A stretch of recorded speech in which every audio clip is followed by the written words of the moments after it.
बिस्मिल्लाहिर्रहमानिर्रहीम, अस्सलाम वालेकुम। मैं हूं Jasmine Manzoor and welcome to the show. नाज़रीन, सियासी भूचाल तो आते रहते हैं। जब भी किसी के खिलाफ घेरा तंग होना शुरू होता है, वो अपनी दिफा में अपना मैं ये समझती हूँ कोर्ट्स में तो जाहिर दिफा करना ही करना होगा, अपना केस प्रेजेंट करना होगा, लेकिन सबसे पहले वो अपनी स्ट्रीट पावर शो करना शुरू कर देते हैं। ये सिर्फ पाकिस्तान की जमहूरियत में ऐसा होता है कि जब किसी बड़े शख्स पर हाथ डाला जाता है या उसके इर्द गिर्द घेरा तंग किया जाता है, चाहे वो इससे पहले वजीर आजम हो, नवाज शरीफ हो, उसके अलावा और लोग हों, कोई साबिक डिक्टेटर्स हों, ब्यूरोक्रेट्स हों, जो भी हो, तो वो अपनी पावर को और पोजीशन को और अपनी स्ट्रेंथ को इस्तेमाल करते हैं। और इस मौके पर उन्हें ना सिर्फ जमहूरियत खतरे में नजर आती है, लेकिन उसके साथ साथ उन्हें पाकिस्तान की आवाम भी याद आ जाती है। जलसे जुलूस अरूज पर पहुंच जाते हैं और इस तरह बाज दफा ऐसा होता है कि इदारे जो है, हमने पास्ट में जो देखा, 70 साल की मैं आपको कहानी बता रही हूँ, अब तो 70 साल बाद कुछ लोगों को आदत हो गई है ये कि एहतसाब के नाम पर हमने बहुत दफ़ा सुना कि एहतसाब होगा। और ये एजेंडा मुशर्रफ ने जब कू किया था, साबिक सदर ने, chief of the army staff थे, तो उन्होंने भी ये एहतसाब का एक नारा उठाया था, लेकिन उस वक्त भी कितना ही एक एहतसाब हुआ ये मैंने और आपने देख लिया। एहतसाब के नाम पर एहतसाब नहीं होता, हमेशा सियासी इंतकाम जरूर लिया जाता है। लेकिन क्या पाकिस्तान की अवाम अब इस बात की लिए मेंटली तौर पर रेडी है कि अब भी उसी किस्म का एहतसाब होगा, यानी कि कुछ ले कुछ दे की सियासत होगी, बैकडोर डिप्लोमेसी से एनआरओ हो जाएगा, या इस तरह के मामलात एक्सेप्टेबल होंगे?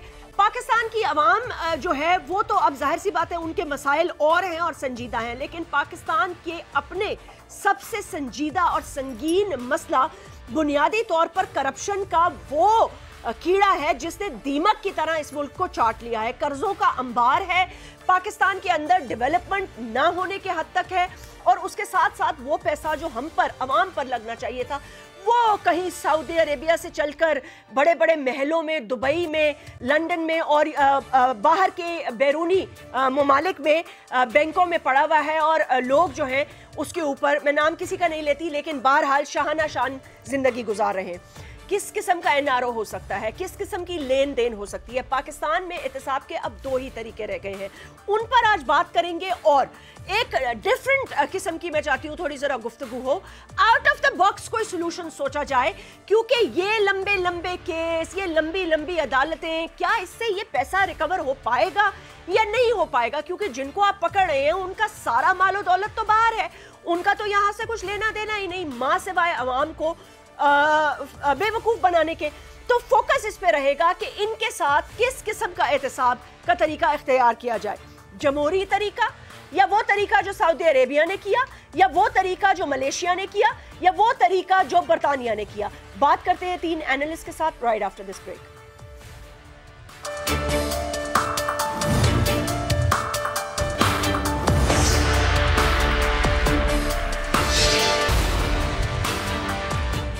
Welcome back. नाज़रीन, हमें ज्वाइन किया है ब्रिगेडियर रिटायर्ड हारिस नवाज साहब ने। आप सीनियर एनालिस्ट हैं। फारूक खान पताफी साहब, he is also a senior analyst, सहाफ़ी भी हैं, आपका शो भी है। तो बहुत बहुत शुक्रिया, अस्सलाम वालेकुम एंड वेलकम। मैं आपसे गुफ्तगू का आगाज़ करती हूँ। हारिस नवाज साहब, 70 साल हो गए हैं, हम सुन चुके हैं ये एहतसाब होगा, ऐसे होगा, वैसे होगा। ठीक है, नवाज शरीफ साहब का एहतसाब हो गया, वो कितना ही एक लंबा एहतसाब होगा, उससे मेरा point of view as a Pakistani ये है कि मैं ये जानना चाहती हूँ कि इन लोगों से वो नाजायज पैसा कैसे निकाला जाएगा, उसका कोई हल अगर आपके पास है तो आज आप पेश करें, और उससे अगर जमहूरियत को खतरा है तो वो भी बता दें, लेकिन कौन सा फॉर्मूला इस्तेमाल होगा? देखें, जो लीगल फार्मूला है तो बेस्ट ये है कि नैब में इनके केसेस हैं, जेटी में अभी यहाँ के भी केसेस चले जाएंगे, नैब में जाएंगे। They have to work out कि how much money all these families have looted, may be उसमें जितनी फैमिलीज के, वी ऑल नो इट। उसके बाद they work out, let's say Nawaz Sharif साहब के ऊपर $9 billion, for instance hypothetical, 9 billion hypothetical कि उनके पास $9 बिलियन के एसेट्स हैं, या उसमें से उन्होंने $7 बिलियन मुल्क का लूटा पैसा। ठीक है, लाइक वाइज आप पीपल्स पार्टी को ले लें, आप मलिक रियाज को ले लें, उसके बाद और जितने ग्रुप्स हैं, मंशा ग्रुप जो भी हैं, ठीक है, जितने बड़े बड़े लोग हैं, 20 से नवाज शरीफ फैमिली को कि 7 बिलियन रुपीस आप दें, प्ली बार्गेन कर ले, जो लीगल भी है, एंड डिस्क्वालीफाइड, बाकी सियासत से out, sorry and go out of the country. We don't want him to arrest कितने सुनहरे ख्वाब आप दिखा रहे हैं। The point is this is what is needed, यही पाकिस्तान की रेसिपी और नीडेड तो एक और चीज है, आपको पता नहीं है जमहूरियत खतरे में आ जाएगी। नहीं आएगी, अब नहीं आती। देखिए इसलिए कि ये गवर्नमेंट जो आई है ना, ये है they have come on only one के एलिमिनेट करप्शन और करप्शन का पैसा लूट। अच्छा एक बात बताएं हारिस साहब, ये कैसे प्रूफ आप करेंगे कि फर्ज करें हाइपोथेटिक आपने नाम ले लिया, सू ना कर दे नवाज शरीफ साहब हमें। नहीं कैसे कर देंगे, इसलिए कि पीपल जब अभी वो वर्किंग जो कर रहे हैं, चले लेट्स से कोई एक्स वाई कौन वर्किंग कर रहे हैं, ये जो नैब ने जो अभी जो रेफरेंस बना रहे हैं उस पूरा पैसा लिखा जाता है, कितने पैसा लिया गया है। यही तो नैब का काम है, पैसा रिकवर करना। दे वर्कआउट के $5 बिलियन की फॉर इंस्टेंस इन्होंने पाकिस्तान का पैसा लूटा, they have not been able to justify Nawaz Sharif ने। yes, that तो वो 5 बिलियन किस तरह ये लेंगे वापस? ना दैट आप पकड़ के रखें, नहीं उसको तो प्रूफ करना पड़ेगा ना। नहीं प्रूफ तो देखें, दो ऑप्शन है ना, एक तो पहले नैब अदालत में केस आ गया, उससे पहले ही ये रेफरेंस पहले ही उनसे दी प्ली बार्गेन है ही, इसीलिए कल नैब के चेयरमैन में बात कर रहे थे। हाँ। प्ली बार्गेन इज कि आप अगर आप रेफरेंस डायल करके कोर्ट में चला देते हैं, आपके हाथ से केस निकल गया।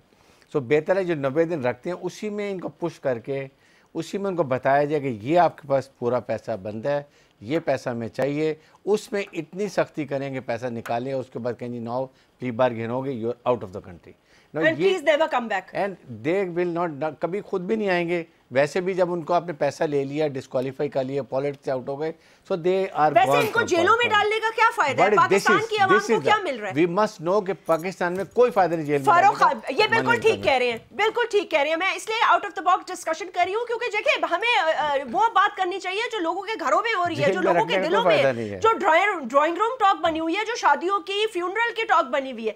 सवाल ये पैदा होता है कि फारूक पाकिस्तान की ये हमने सुना था जब प्राइम मिनिस्टर ने इमरान खान ने कहा था कि जी मेरा साथ दीजिएगा, कुछ लोग कहेंगे जमहूरियत खतरे में आ जाएगी। अरे भाई ठीक है, जमहूरियत खतरे में आ जाए या जमहूरियत डूब रही हो या तैर रही हो, पाकिस्तानियों का इससे कोई लेना देना नहीं है।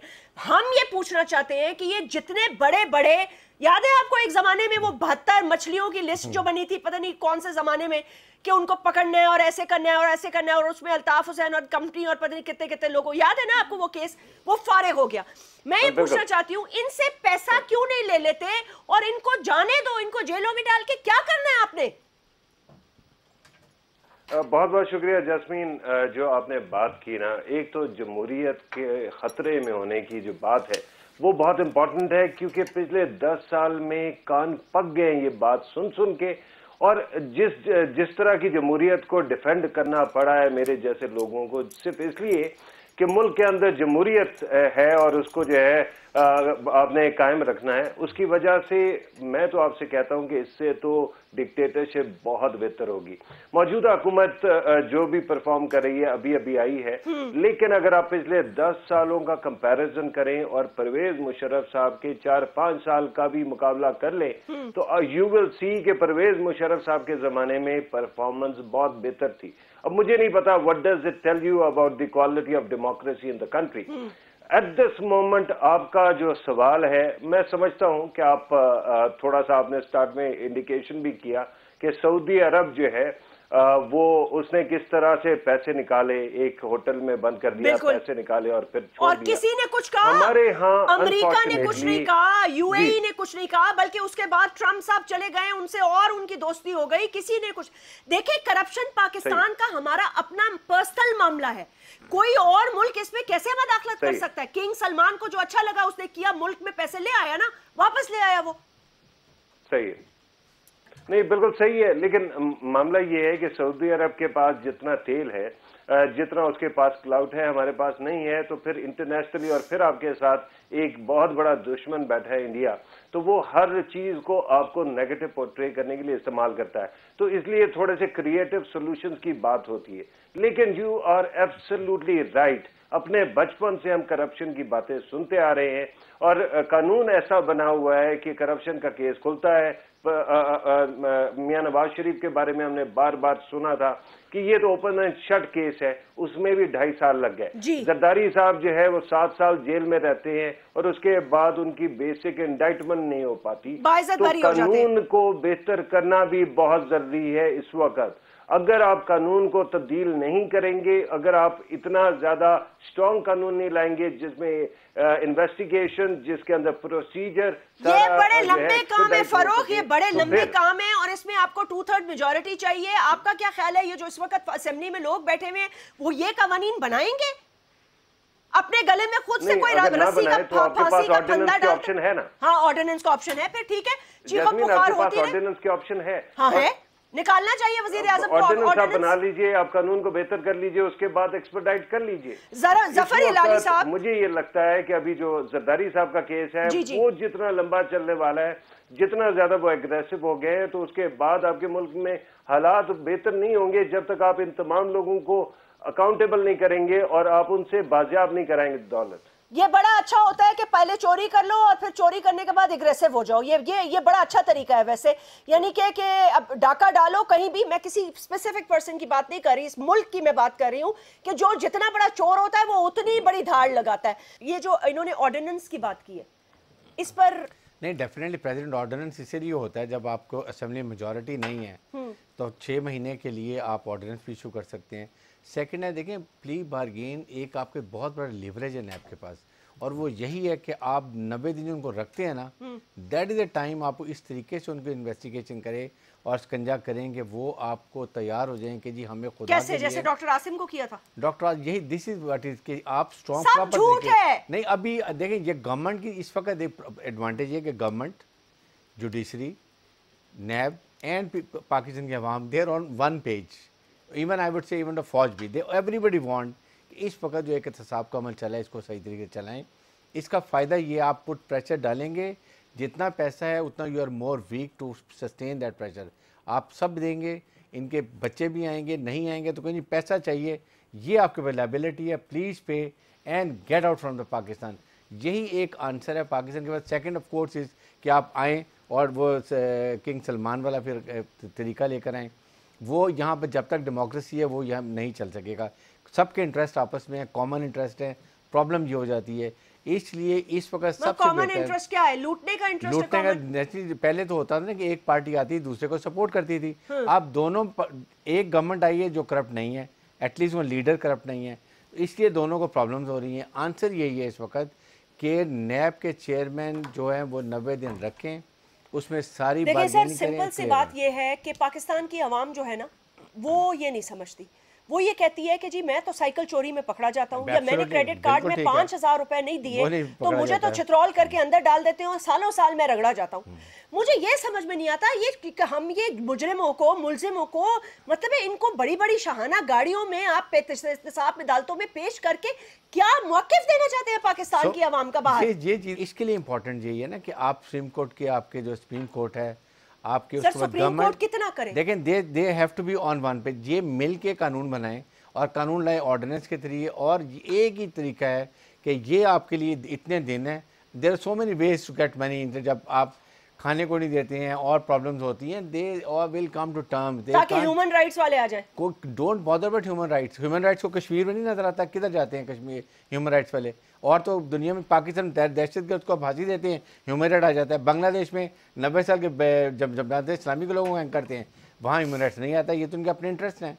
तो हमने पाकिस्तान का इंटरेस्ट देखना है, और यही एक अपॉर्चुनिटी, जब सब पूरा मुल्क एक आवाज है कि अभी ये मौका है। नहीं, पूरा मुल्क एक आवाज कहाँ है? सारी ऑपोजिशन इकट्ठी हुई है। फारूक साहब एक ये बात बताइएगा, पूरी ऑपोजिशन अगर इकट्ठी हो जाती है और इतना बड़ा, अब ये कह रहे हैं कि डजंट मैटर, बट एक पॉलिटिकल स्टॉर्म तो आ जाएगा ना मुल्क में। तो फिर अगर वो पॉलिटिकल स्टॉर्म आएगा तो क्या गवर्नमेंट स्टेबल रहेगी? क्या ऑर्डिनेंस पे एहतसाब हो सकेगा?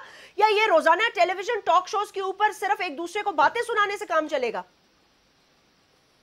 नहीं, आप यू आर एब्सोल्युटली राइट। हमारे मुल्क के अंदर ये मामला बहुत है कि बहुत सारी पॉलिटिकल पार्टीज इकट्ठी हो जाती हैं, और अगर एहतसाब का नाम ले तो वो बहुत ज्यादा एग्रेसिव आपके सामने नजर आती है। आपने पीपल्स पार्टी का एटीट्यूड देखा है, जितना वो एग्रेसिव ये JIT के बाद हो गई। मेरे ख्याल में इतना तो आपने पिछले 5 साल में उस वक्त भी नहीं देखा जब वो हुकूमत में थे और मीडिया सारा उनको क्रिटिसाइज करता था। लेकिन उसके बावजूद 2 एस्पेक्ट्स हैं। एक तो ये है कि आपको अपने मुल्क के अंदर कानून साजी तो बाहर कैफ करनी पड़ेगी, चाहे वो आप ऑर्डिनेंस से लाएं, जिससे भी लाएं। वी कैन नॉट थिंक कि हम जो है सिस्टम के बगैर आउट ऑफ बॉक्स तो हम शायद सोच लें, लेकिन आउट ऑफ सिस्टम जाके हम कुछ कर लेंगे, दैट वोंट हैपन। आपने अपने सिस्टम को इंप्रूव करना है तो उसके लिए कानून लाना पड़ेगा कंसल्टेशन के साथ। आई एग्री विद हारिस साहब के जो है ना ये मामला तो आपको करना पड़ेगा। जहां तक दूसरा एस्पेक्ट है प्ली बार्गेनिंग की वो बात करते हैं, उसके अंदर मैं आपको एक बात बता दूं कि आपको याद होगा 99 में जब तब्दीली आई, मियां नवाज शरीफ साहब के बारे में कहा जाता था कि अब वो पावर में नहीं आएंगे। उसके 2 साल बाद आपने देखा कि वो मुल्क से चले भी गए, लेकिन उसके बाद वो फिर वापस भी आए और फिर वो मुल्क के प्राइम मिनिस्टर भी बने। तो हमारे यहाँ अगर आप प्ली बार्गेनिंग से सिर्फ वो करते रहेंगे तो बार बार लोग आते रहेंगे। आपने अभी एहतसाब का बीड़ा उठाया है, अगर आप इसको लॉजिकल कंक्लूजन तक पहुंचा सकते हैं और वो भी सिस्टम को फॉलो करते हुए, तो this country is going to become very strong. अगर हम जो है आज कुछ टेम्परेरी मेजर्स करेंगे तो वो कल को वो लोग वापस भी आ जाएंगे और फिर वो जितना उन्होंने उनसे पैसा लिया गया है उससे डबल करके वो हमसे वसूल करेंगे। ये हमारी सियासत की रीत है और ये होता है। JIT को देखने के बाद बंदे को चक्कर आते हैं कि इतना बड़ा नेटवर्क कहीं मौजूद है। We are not going to talk about the contents of JIT, लेकिन जो भी हमने बातें अभी तक टेलीविजन पे सुनी है उसको देख के बंदे का दिमाग खौल उठता है। अगर इन तमाम चीजों को आप देख लें तो अगर कोई सियासी पार्टी एजिटेट भी करने लगी है तो मुझे यकीन है कि अवाम, पाकिस्तान की अवाम उसको सपोर्ट नहीं करेगी। और दैट्स वाई पीपल्स पार्टी ने जितनी अग्रेसिव बातें की, ईंट से ईंट बजाने की भी बात सुनी हमने, लेकिन उसके बाद क्या हुआ? It was a whimper. क्या सिंध में जाके वो करेंगे? सिंध के अंदर तो आपकी अपनी हुकूमत है, आप अपनी हुकूमत को गिराना चाहते हैं। सेंटर में आप क्या कर लेंगे? नून लीग जो है उसके इतने मसाइल हैं और फिर उस पार्टी के 2 धड़े इस तरह से हैं कि बड़ा भाई अलहदा, छोटा भाई अलहदा। I don't think they are in a position to protest or to paralyze the system. इस वक्त अगर आप करना चाहें तो रियासत पाकिस्तान के पास तमाम लेवरेज और वो स्पेस मौजूद है जिससे वो अपना इम्पैक्ट क्रिएट कर सकते हैं और लॉजिकल कंक्लूजन तक इन तमाम केसेस को पहुंचाया जा सकता है। अच्छा, इसमें एक और ब्रेक ले लेते हैं। एक टेक्निकल इशू और भी है कि बैरूने मुल्क जो जायदादें हैं या जो पैसा पड़ा हुआ है वो आप किस तरह कन्विंस करेंगे उन गवर्नमेंट्स को और उन लोगों को कि ये मतलब है you have to prove it ना कि ये पाकिस्तान की इल गॉटन वेल्थ है, only then you can get it. हम सुनते रहे स्विस बैंकों का, लेकिन क्या हुआ? 6-7 साल केस लड़ते रहे लेकिन उसके बावजूद कुछ नहीं हुआ। इस पर किस तरह वे फॉरवर्ड होगा? Right after this break.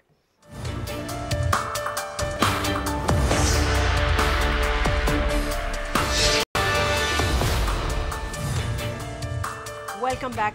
Liaquat Shamani sahab analyst हैं सीनियर, उनसे हम बात करेंगे। उन्होंने भी हमें शो में ज्वाइन किया है तो उनका भी मौक़िफ़ लेते हैं। लियाकत साहब, हम जो बात करें यहाँ पर, ब्रिगेडियर हारिस मेरे साथ हैं और उसके साथ साथ मेरे साथ फारूक जो हैं वो भी मौजूद हैं।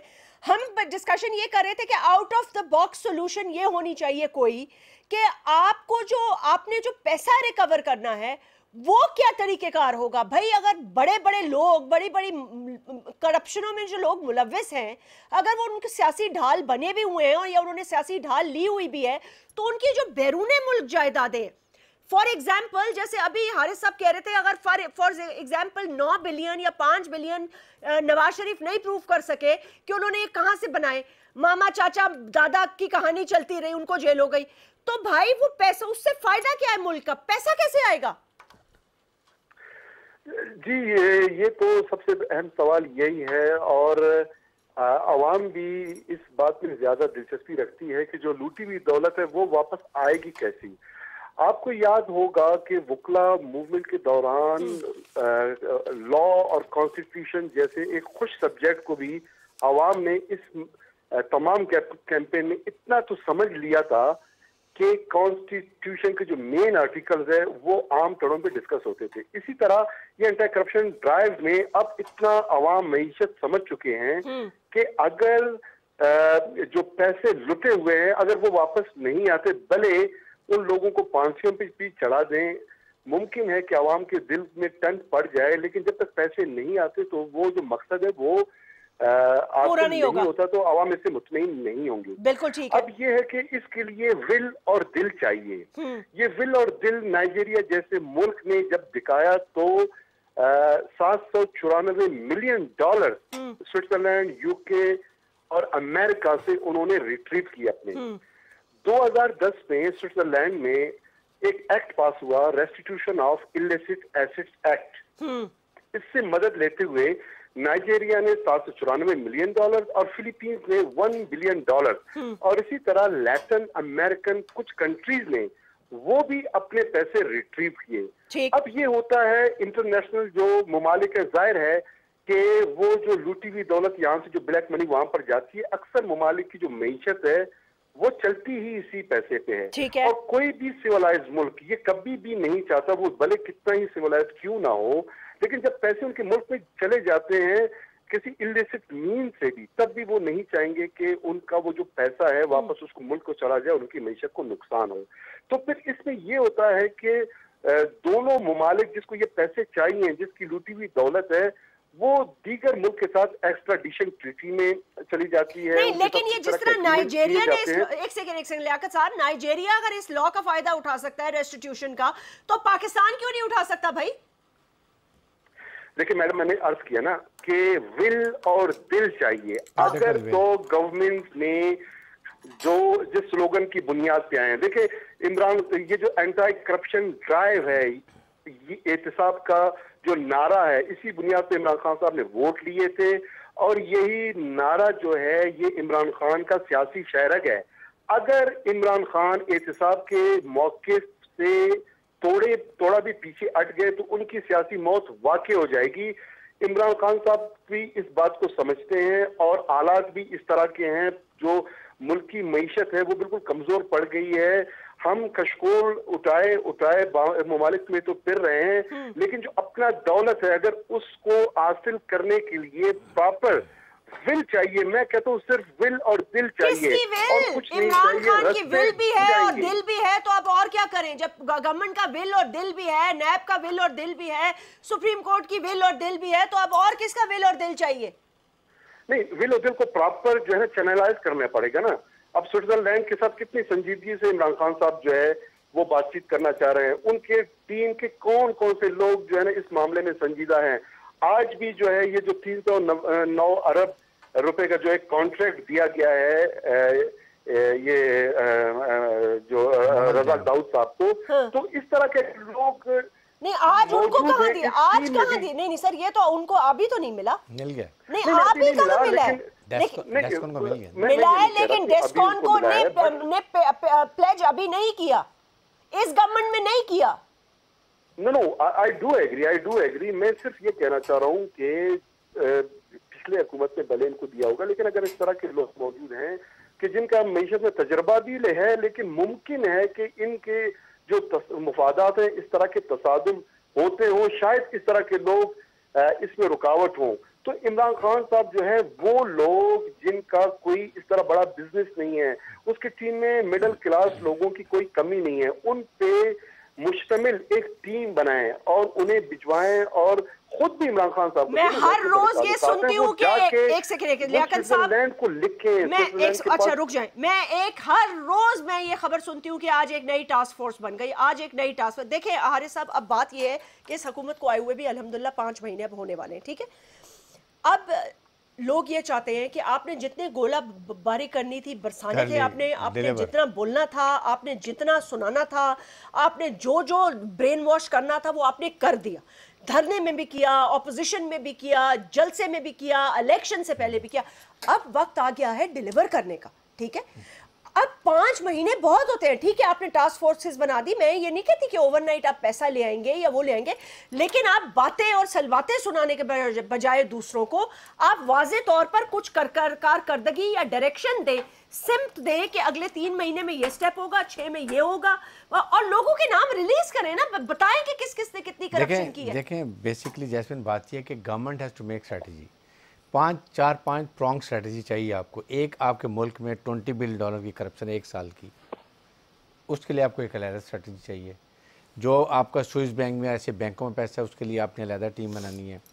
फिर जो जायदाद वो अलग है, और करप्शन जो आप यहाँ पर एक स्ट्रीमलाइन कर इकोनॉमी रिवाइवल का तो आप हम ये नज़र नहीं आ रही, जिसकी वजह से लोग अभी परेशान हो रहे हैं। ठीक है, चाहिए ये है कि डायरेक्शन नजर नहीं आ रही है, ये नजर नहीं आ रहा कि ये मामला कब शुरू होंगे। ये 20 बिलियन डॉलर जो एक साल में 10 बिलियन डॉलर आपका एफआईआर में जाता है, 5 बिलियन डॉलर आपकी स्टेट कॉर्पोरेशन पीआईए रेलवे सोन पे खर्च होता है, 5 बिलियन डॉलर आपका। अच्छा सर, एक बात सुने, यहाँ पर आ जाए। शहजाद अकबर साहब ने कहा 700 बिलियन लॉन्डर हुए 10 ममालिक में, ठीक है। 12 नवंबर को इन्होंने ये प्रेस कॉन्फ्रेंस की थी। Farooq, you remember that right? Assets worth 5.3 billion were made in Dubai alone through alleged money laundering. Amount translates into 700 billion. अच्छा, अगर ये 5.3 बिलियन लॉन्डर्ड मनी के पैसों से ली गई जायदादें यूएई से, आपने अभी, उन्होंने आपकी मदद की है, ठीक है, पैसे दिए उन्होंने आपको, ये आप खाली यूएई से ले आए तो मेरे ख्याल से काफी आसान हो जाएगा। आप देखें कैसे लाएंगे आप? देखिए, यही तो आपने यही यूएई गवर्नमेंट के पास जाना है। आपकी एक टीम गवर्नमेंट की ऑथराइज जानी चाहिए, वो यहाँ पर ये काम करे, एक इंग्लैंड जाए, एक स्विस बैंक में जाए, और ये टीमें 1-1.5 महीने में रिजल्ट दे दें। इशू ये हो सकता है सर, दूसरी गवर्नमेंट को आपको 100% कन्विंस भी तो करना पड़ेगा ना कि वाकई ये इलीगल प्रॉपर्टीज है। तो ये आपने अगर यूएई में आपको पता चल गया तो अब आप ये यूएई गवर्नमेंट को प्रूफ के साथ भेजें कि जी ये मनी लॉन्ड्रिंग हुई है, इससे ये प्रॉपर्टी है, ये हमें पैसा और ये प्रॉपर्टी चाहिए, हमें ये पैसा कॉन्फिस्केट करना है, और ये ऑफिशियल यहाँ से जाना चाहिए। इसके साथ साथ जो अपने मुल्क में डूएबल है वो तो करें। आपने 5 महीने में कौन सी आपने करप्शन रोक ली? आपने एफबीआर को कौन सा ठीक कर लिया? मैंने खत्म नहीं किया। आपके ऊपर सुप्रीम कोर्ट आपने कोई भी जितने एमडी चेयरमैन लगे हुए एक भी चेंज नहीं किया जो उनके लगे हुए थे। What have you done it? Even state bank का गवर्नर भी वही लगा हुआ है। फिर आपके जो सिस्टम चल रहे हैं वो आपने ठीक नहीं किए। अगर 20 बिलियन डॉलर से आप 25% भी सेव कर लें एक साल में तो 5 बिलियन डॉलर बनते हैं। फारूक, ये बताइएगा कि डायरेक्शन चले समझ में आता है, गोलाबारी समझ में आती है, लफ्जी बातें समझ में आती है, लेकिन आई मीन लाइक क्या डिलीवर कर रहे हैं आपने? कितना आप बताएं ना कि कितना जो पैसा है आप अब तक रोकने में कामयाब हो गए हैं, लाने में। आप कहते हैं जी मुआहदे हो गए हैं, भाई मुआहदे हो गए हैं तो वो कैसे कॉन्फिस्केट करेंगे? सारे केसेस को आप छोड़ दें। मेरा सिंपल सवाल आपसे सिर्फ ये है कि आप एक बरतानिया की जो नवाज शरीफ की प्रॉपर्टी है जिसे वो प्रूफ नहीं कर सका मनी ट्रेल में, आप अभी तक वो प्रॉपर्टी कॉन्फिस्केट नहीं कर सके। मुझे आपकी फ्रस्ट्रेशन समझ आती है। ये मेरी नहीं, सारे पाकिस्तानियों की फ्रस्ट्रेशन यही है भाई। एग्रीड, बिल्कुल सही है। ये फ्रस्ट्रेशन हर उस पेट्रियाटिक पाकिस्तानी की है जो 70 साल से ये देख रहा है कि पाकिस्तान लुटता चला जा रहा है और पैसे वापस नहीं आते। फिर हम जो है डेमोक्रेसी के नाम पे, अपने रिश्तेदार के नाम पे, अपने जानने वाले के नाम पे जस्टिफाई भी करते हैं और एंड में बिल्कुल हाथ भी खाली होते हैं और बंदा अपॉलोजेटिक होके बैठा होता है। लेकिन I tell you something very clear, बात यह है कि अगर हमने सिर्फ और सिर्फ सर्विस डिलीवरी या वो जो फ्लैश एंड बैंग्स देखने हैं तो वो भी आना शुरू हो जाएंगे। लेकिन इस वक्त जो बहुत इंपॉर्टेंट बात है वो पूरा मेसनरी को इकट्ठा खड़ा करना है, जिसके जरिए से आप मुल्क के अंदर और बाहर जितने भी पैसे हैं उनको लेकर आ सके। आपको मुल्क के अंदर ऐसा कानून लाना है जिसके जरिए आप एविडेंस को मान भी सके। फिर उस एविडेंस को जब आप लेके बाहर जाते हैं वहां पे भी आपको ऐसी आर्गुमेंट्स डेवलप करनी है कि उनके कानून के मुताबिक भी उनको कन्विंस कर सके। पैनामा पेपर्स के अंदर ये मामला बहुत बढ़ के आया। आपने वजह फरमाया कि उस वक्त जो है इतनी शेल कंपनीज का पता चला हमें, लेकिन हमने क्योंकि कानून साजी नहीं की, हम अपने पैसों को वापस नहीं ला सके। आज के दिन अगर हुकूमत सिर्फ कानून साजी भी कर रही है, अगर टास्क फोर्सेस भी बना रही है, बस एक बात बहुत इंपॉर्टेंट है कि हुकूमत को अवाम को कॉन्फिडेंस में रखना होगा, डेली बताना होगा। I agree with your spirit, the spirit of your question कि इस वक्त हुकूमत क्या बता रही है, क्या दिखा रही है। लेकिन एक दफा जैस्मिन, ये पूरे मुल्क के अंदर रिफॉर्म का जो एजेंडा है उसके अंदर एक दफा आपने सिस्टम्स बना लिए जिसके अंदर से करप्शन पकड़ी भी गई और पैसा वापस भी आ सकता है, तो फिर इंशाल्लाह ताला हमारा फ्यूचर महफूज भी होगा और ब्राइट हम भी ये होगा। कह सकेंगे कि करप्शन हमने वाकई खत्म कर दी। देखिए, हम 5 साल के लिए खत्म करने की कोशिश नहीं करते नहीं हैं, नहीं, मैं फिर वो आपको एक रिवाइव बात हो जाता है। बताऊं, आपको एक मिसाल बनानी पड़ेगी। किसी भी एक बड़े शख्स को आपने अगर मिसाल बना लिया और उससे आपने उसकी लॉन्डेड मनी से या उसके एसेट से आपने उससे 2/3 या हाफ भी आपने निकलवा लिए ना, मैं आपको बता रही हूं लोग विलिंगली आके आपको पैसे देंगे कि भाई हमारी जान छोड़ दो। राइट, लेकिन आपको ये भी याद रखना पड़ेगा कि पाकिस्तान के कॉन्स्टिट्यूशन है, हमारे इदारे हैं, सुप्रीम कोर्ट तो फिर लीगलाइज कर देते हैं करप्शन को। इकदाम करने की कोशिश करते हैं जैस्मीन, अगर मैं मिसाल के तौर पे आप हुकूमत में और आज फैसला कर लें कि कल से मियां नवाज शरीफ के सारे एसेट जो है उस सरकार के हैं, तो आप कर सकते हैं, लेकिन बाद में वो कोर्ट्स में जाएगा और चैलेंज हो जाएगा। इस वक्त इंपॉर्टेंट ये है कि अगर थोड़ा सा पेशेंस के साथ हम पूरी चीज को ठीक कर लें। उस वक्त भी पैनामा पेपर्स के दरमियान भी ये बात हो रही थी कि हम एम्फेसाइज करते हैं कि जी नवाज शरीफ की प्रॉपर्टी और पैसे अगर हमने शेल कंपनीज के लिए लॉज बना लिए होते तो आज के दिन आपको बहुत सारा पैसा आराम से मुल्क में लाने की आसानी होती। सो लॉज बनाने की मजीद जरूरत है और सख्त करने की जरूरत है, और अगर आपका ये साथ नहीं देते तो क्या आप ऑर्डिनेंस पे मुल्क चला सकते हैं? ये कैसे मुमकिन हो पाएगा? बहुत सारे सवाल हैं और संजीदा सवाल है, और हर पाकिस्तानी के जहन में आज यही सवाल है। हुकूमत को अब गोलाबारी करने के बजाय और लफ्जी बातें सुनाने के बजाय प्रेस कॉन्फ्रेंसेस में रोज वाज़े तौर पर आके हफ्तावार ब्रीफिंग में ये बताना होगा कि फॉरेन फ्रंट्स पे और लोकल फ्रंट्स पे रिकवरी ऑफ लॉन्डर्ड मनी, वेल्थ और लुटी हुई दौलत के लाने का तरीकेकार क्या है और उसमें कितनी पेशरफ्त हुई है। अपना ख्याल रखिएगा। मेरे तमाम एनालिस्ट का, गेस्ट का बहुत बहुत शुक्रिया। आपसे फिर मुलाकात होगी। अल्लाह हाफिज।